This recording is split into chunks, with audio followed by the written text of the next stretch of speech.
Hey guys, it's Compliant Nausea or Steven, and today I'm bringing you a quick guide on how to use optical flares in pieces of work. I've got one in my desktop background just here, and also in my YouTube background here. They're widely used for a range of things. Most pieces of artistic work you see on YouTube for backgrounds, etc., will have optical flares in.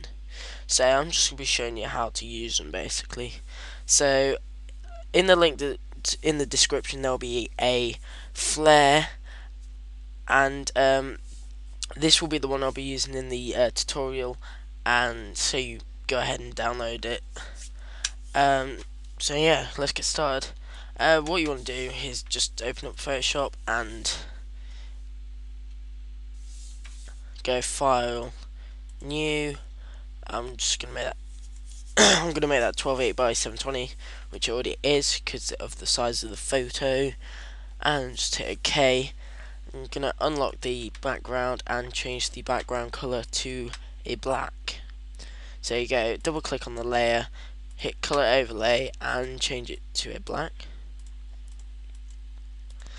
And now I'm just gonna add my text. So I'm just gonna write nausea, as I normally write in most of my tutorials, if you've noticed already. If you want to enlarge that, just hold shift and drag the top corner. That hasn't worked. Hold shift and drag the corner and it will scale it up. And I'm just going to change that the color of the font to a nice, let's say, a blue.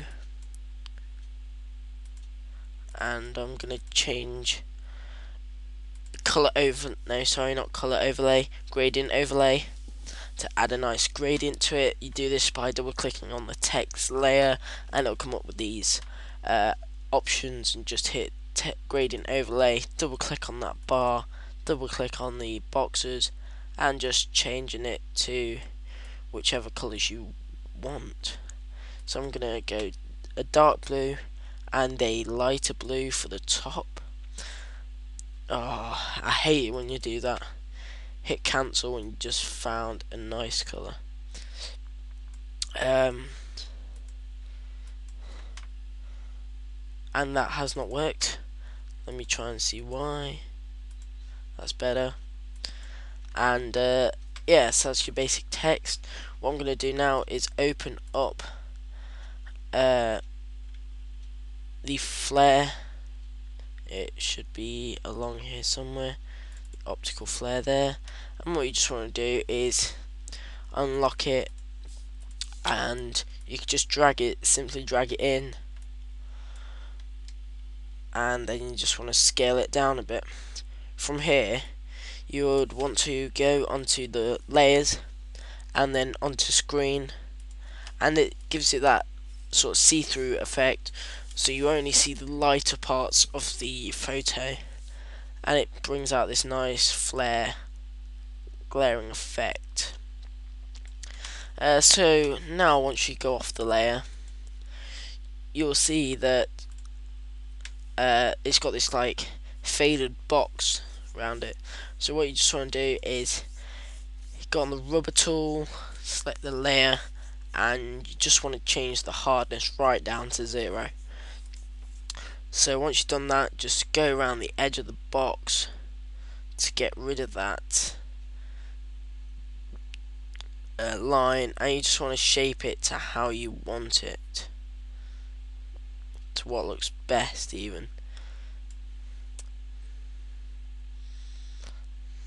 So I'm just going to rub out this, and as you can see, that's not looking too bad. And what you can do, as you can see, mine's a bit bright, so I'm just going to change the opacity right down. That's not looking too bad. And then say you had my nausea text was in green and you wanted the flare to be green, and you don't want to go through all the trouble of finding a green flare that's right on the internet.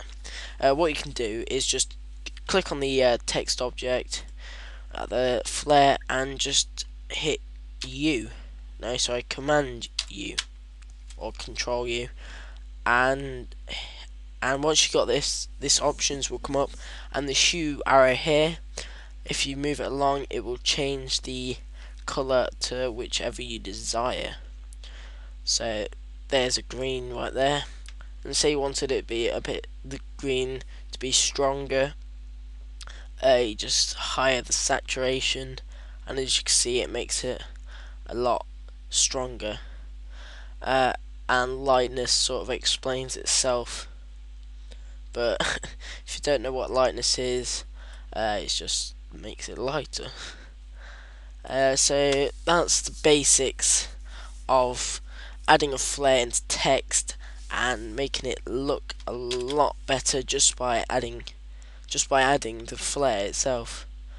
And so that's my tutorial for today. Please comment, rate, subscribe, and like this video, and it does help.